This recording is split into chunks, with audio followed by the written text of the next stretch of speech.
अस्सलामुअलैकुम प्यारे बच्चों, आज का ये लेसन हम स्टार्ट करने जा रहे हैं अपना टेक्स्ट बुक। ठीक है, ये आपका टेक्स्ट बुक है, देख पा रहे हैं है ना। किरण का ये टेक्स्ट बुक है आपका।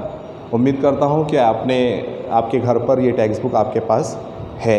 ठीक है, अगर नहीं है तो आप स्कूल आकर इसको जो है परचेज़ कर ले जल्द से जल्द, क्योंकि यहाँ से हमारे जो वीडियोज़ हैं वो अब बुक पर से ही बनने वाले हैं। तो बुक आपके पास होना लाजमी व ज़रूरी है। तो बेटा मैं इस टेक्स्ट बुक को खोल रहा हूँ और हम जा रहे हैं पहले पेज पर। पहला पेज आपका है हमारी वर्णमाला। ठीक है, ये नज़र आ रहा है आपको, हमारी वर्णमाला इस तरह का पेज है। यहाँ पर आपको स्वर और व्यंजन दोनों चीज़ें दी गई हैं, जो कि हमने पिछले वीडियोज़ में देख लिए हैं। साथ ही मैंने आपको मात्राएं भी बताई हैं, है ना। स्वर और मात्राओं का भी ज्ञान हमने किया है। व्यंजन में आपको कहा था मैंने कि भाई आप सारे व्यंजन पर मात्राओं का उपयोग करके दोबारा लिखिए, है ना। तो उम्मीद करता हूँ कि आपने होमवर्क किया होगा, है ना, होमवर्क किया होगा आपने। अब देखिए यहाँ पर पहला चैप्टर आपको पहला जो है पोएम दी गई है, कविता दी गई है पेज नंबर 7 पर। पेज नंबर 7 है ना, दिख रहा है आपको। पेज नंबर 7 कविता है हमारी, और कविता का नाम है एक हमारा देश। नज़र आ रहा है आपको, एक हमारा देश। कोशिश करूँगा मैं कि आप देख भी पाएँ और सुन भी पाएँ, दोनों ही चीज़ें। ओके, नज़र आ रहा है आपको। ठीक है, देखिए यहाँ पे मैं इसको पढ़ रहा हूँ, आप हो सके तो मेरे साथ या मेरे बाद उसको पढ़ने की कोशिश कीजिए। एक हमारा देश, तरह तरह के रंग रूप हैं, तरह तरह के वेश। सबसे पहले हेडिंग डाल देते हैं हम बोर्ड के ऊपर, एक हमारा देश। ये देखिए, आपने आपकी नोटबुक में भी इसी तरह से हेडिंग डालकर रखना है। उसके बाद जो है एक हमारा देश।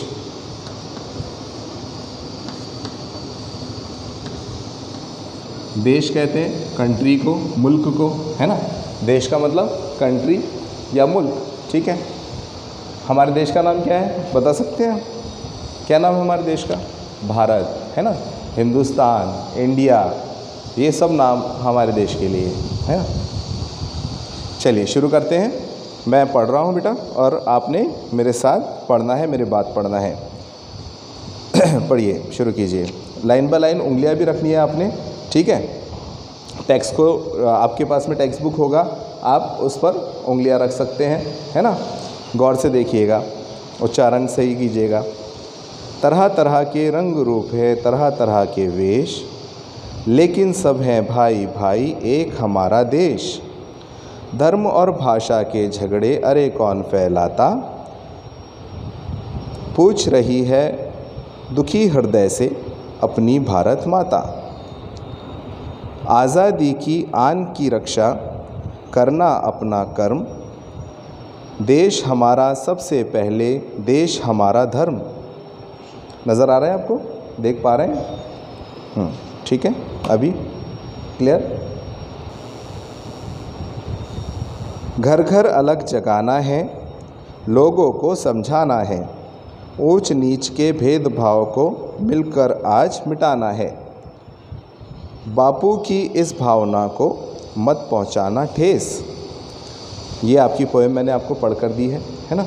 इसका उच्चारण आपने सही करके इसको कम से कम आपने 10 टाइम पढ़ना है। ठीक है, हमारे कवि का नाम जो है वो है श्री कृष्ण, है ना। इन्होंने ये कविता लिखी है और इसमें काफ़ी सारे जो है डिफ़िकल्ट वर्ड्स है बेटा। तो इनको जो है पहले आपको आधी पोएम में समझा दूं, फिर उसके बाद में आधी पोएम और उसके डिफ़िकल्ट वर्ड्स और मीनिंग देखेंगे हम। तो पहले के जो 2 इसके स्टेप्स हैं वो मैं आपको बता रहा हूँ। देखिए, तरह तरह के रंग रूप हैं, तरह तरह के वेश। कवि क्या कह रहा है कि हमारे देश में तरह तरह के रंग रूप, है ना, अलग अलग किस्म के रंग और रूप पाए जाते हैं। हिंदुस्तान में, भारत में जो है अलग अलग किस्म के रंग है, अलग अलग किस्म के लोग हैं, अलग अलग जातियां हैं। अगर हम मज़हब की बात करें तो कई सारे मज़हब के लोग यहाँ पर रहते हैं। हिंदू है, मुस्लिम है, सिख है, ईसाई है ना, बहुत सारे लोग हैं। लेकिन सब कैसे रहते हैं, भाई भाई बनकर रहते हैं, है ना, खुशी खुशी रहते हैं। तरह तरह के रंग रूप है, तरह तरह के, अच्छा वेश का मतलब क्या है, तरह तरह के वेश भी हैं, है ना, यही नहीं कि धर्म अलग है जबकि वेश भी अलग अलग हैं। हम अलग अलग लोगों को देखते हैं तो आपको लिबास में फ़र्क महसूस होता है।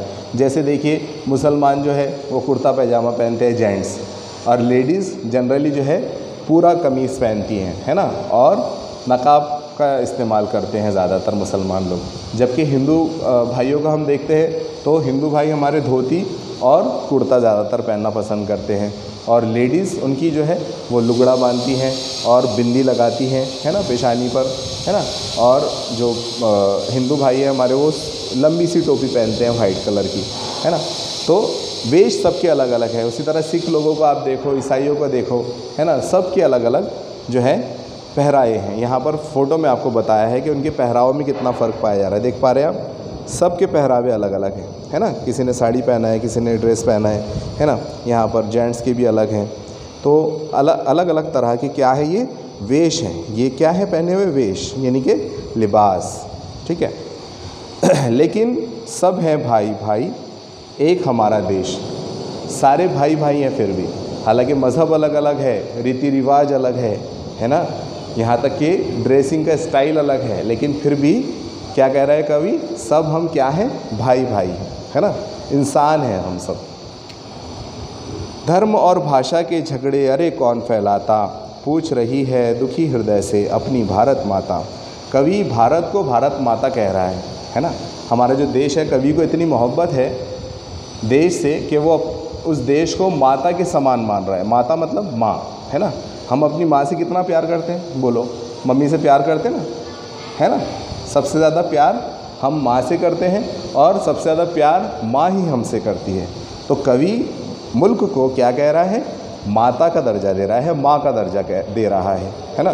क्योंकि वो कहता है कि देश मेरा मेरे किसके समान है, माँ के समान है। तो पूछ रही है दुखी हृदय से अपनी भारत माता। कवि कह रहा है कि दुखी हृदय से, बहुत दुख भरे दिल से हमारी जो भारत माता है, हमारा जो देश है, वो पूछ रहा है कि धर्म और भाषा के जो झगड़े हैं, है ना, धर्म मतलब मज़हब, है ना। तो मज़हब के नाम पर और भाषा यानी ज़ुबान के नाम पर झगड़े कौन फैला रहा है, कौन फसाद बर्पा कर रहा है। कवि जो है इस तरह से अपने विचार व्यक्त कर रहा है कि भारत माता पूछ रही है कि ये धर्म और भाषा क्यों, है ना, जबकि सब इंसान हैं, सब भाई भाई हैं, तो फिर मिलजुल कर क्यों नहीं रहते। धर्म और भाषा के नाम पर क्यों लड़ते हैं, क्यों झगड़ते हैं, ऐसा नहीं होना चाहिए। चले आगे, समझ में आया आपको इतना? चलिए आगे चलते हैं। आज़ादी की आन की रक्षा करना अपना कर्म, देश हमारा सबसे पहले, देश हमारा धर्म। आज़ादी की आन की रक्षा करना अपना कर्म। कवि कहता है हमारा सबका जो कर्म है, जो काम है, वो क्या है, सबसे पहले हमारी आज़ादी की आन की रक्षा करना है ना। अब आप बोलेंगे सर हम आज़ाद तो है, हम गुलाम तो नहीं है ना।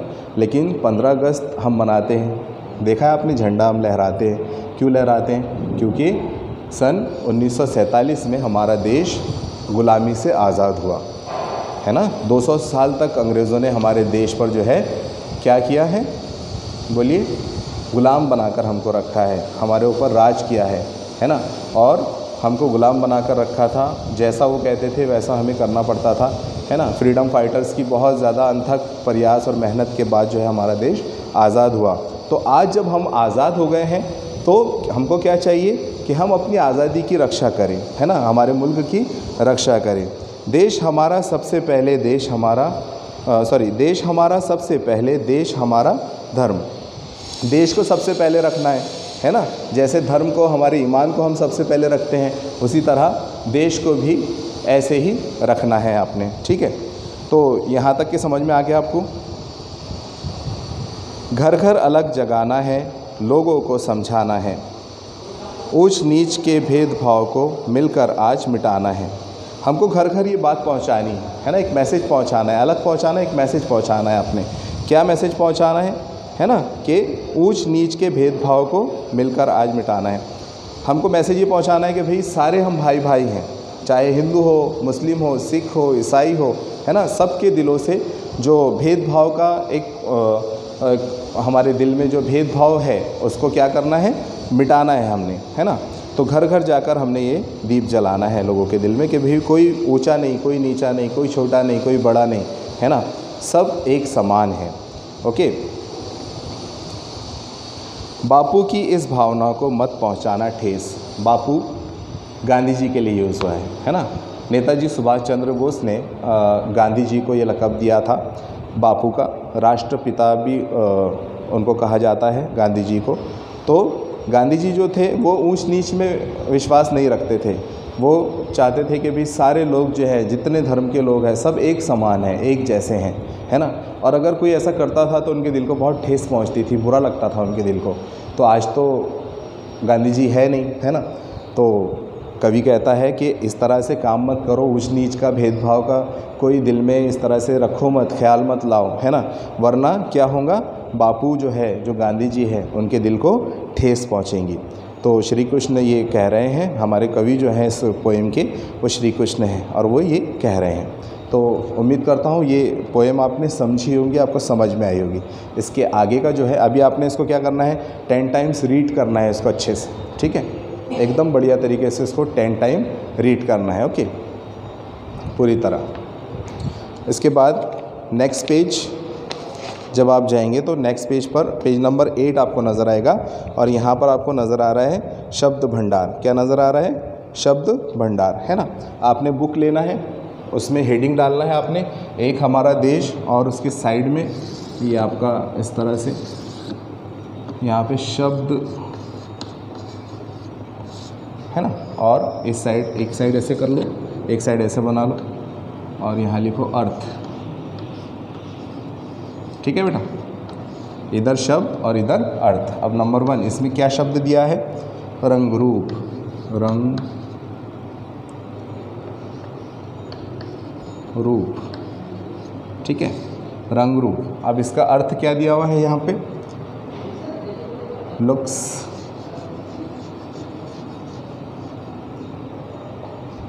फिजिकल,